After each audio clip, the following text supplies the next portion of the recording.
So for vlog number 6, we focused on mindfulness and social emotional learning in education, and we were assigned to watch the documentary Room to Breathe, which read about trauma-informed mindfulness and it explores the New York State SEL guidelines. I also tried using a mindfulness app called Smiling Mind for a few days to see what the experience was actually like firsthand. And I thought this topic was really interesting because mindfulness is something we hear a lot about nowadays, but I actually never used a mindfulness app firsthand before this assignment. So, a film reflection on Room to Breathe. The documentary follows Megan Cohen, a mindfulness teacher working with middle school students in San Francisco.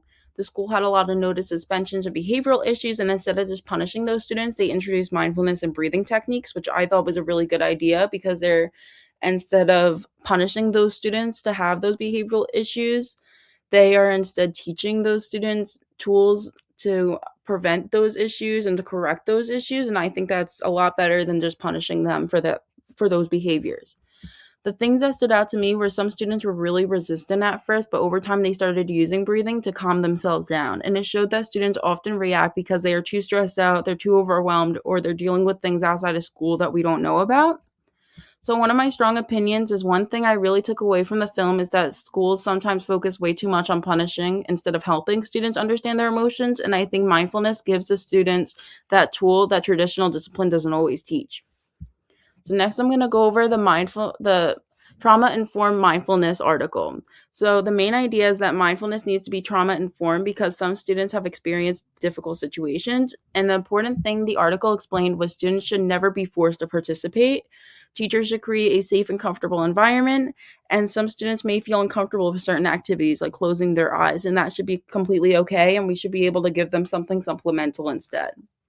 A personal reflection is this article made me realize that mindfulness is not just about relaxing.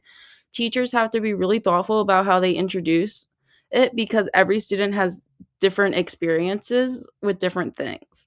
And another strong opinion I have is I think trauma informed teaching is extremely important because many students come to school dealing with stress, anxiety, or problems at home. And if teachers ignore that, it becomes way harder for the students to learn.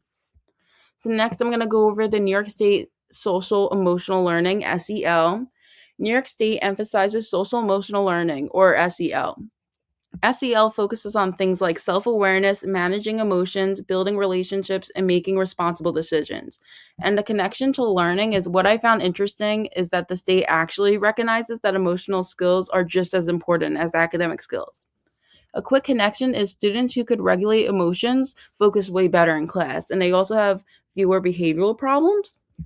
So next I'm going to go over the mindfulness app experience, Smiling Mind. Why I chose it, it is completely free, and as a college student, most of us can't afford to do another type of thing where you have to pay money every month for something. So I thought this was something convenient for me to do at the time. And it has programs designed for students in school. So I thought this is something I could potentially use in the future for when I actually have my job as a teacher. And it seemed like something I could actually use firsthand as a teacher, whether it's me being a TA, a substitute, or an actual teacher in the future. So, what was it like using it? My first reaction at first was a little weird just sitting and focusing on breathing, especially since I have ADHD. It's really hard to just sit and focus on breathing instead of thinking about a million things at once. So my mind kept wandering. But after I did it a few times, I actually got pretty relaxed, and the sessions were short, maybe around 5 to 10 minutes, but it helped me slow down and clear my head a lot. The likes that I like about this app is it's easy to use, it's short sessions, and it's a calming voice for the guidance part of it. But the dislikes I have is sometimes it's hard to stay focused, especially if the students have ADHD or if it's just hard for them to focus. And it takes practice to really get into it. But I think if you really practice it, I think it could be a benefit. Personal thoughts, I didn't expect something as simple as focusing on breathing to actually make a difference, but I did notice I felt way calmer after. Teacher burnout connection. So this is the next part I'm going to go over. Teaching could be really stressful, and teachers deal with behavior management, grading, lesson planning, emotional support for students, and etc. Mindfulness could help teachers take a few minutes to just reset and reduce stress during the school day and stay more patient with students. And you could think way clearer if you do this a few minutes each day. And I think it really is something that a lot of teachers should be doing because we have a lot on our plate. And I think the more we take a few minutes to reset and reduce the stress during the school day, the more we could be in the present with our students and be way more patient and understanding. So another strong opinion I have is, honestly, I think mindfulness should be way more encouraged for teachers as much as it is for students, because when teachers are overwhelmed or burned out, it affects the entire classroom environment. It doesn't just affect the teacher, it affects the students and the whole learning environment that we have. So, using mindfulness with students is the next section I'm going to go over.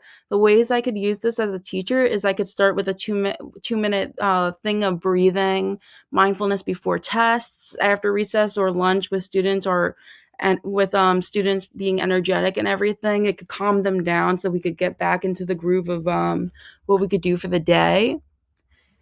And it could help students calm down during a conflict or an argument that they had with each other. And the connection to the film is, in the documentary, we saw students slowly learning how to pause and think before reacting. And I think that's a really valuable life skill to have. So the conclusion is, the big takeaway is mindfulness and SEL help students develop emotional awareness and self-control. These skills are important not just for school, but for overall life skills. And my closing thought is, after watching the documentary and reading the articles and trying the app myself, I think mindfulness is really simple, but a powerful tool that can make classrooms healthier and more supportive for both students and teachers.